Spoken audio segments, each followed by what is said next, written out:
Ito po yung mga pintuan ng hanging cabinet mga bossing. 14 pieces po ito. Lahat po ito mga boss, lalagyan ko po ng self handle. So mano-mano lang po paglagay ng self handle mga boss. Yan po yan oh.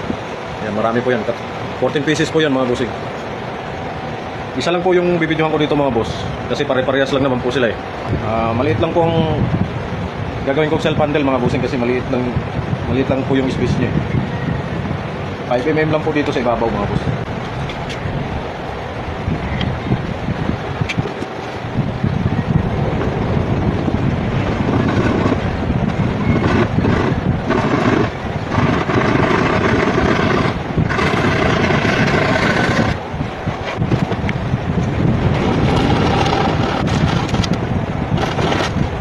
So yun lang po yung self handle natin mga boss.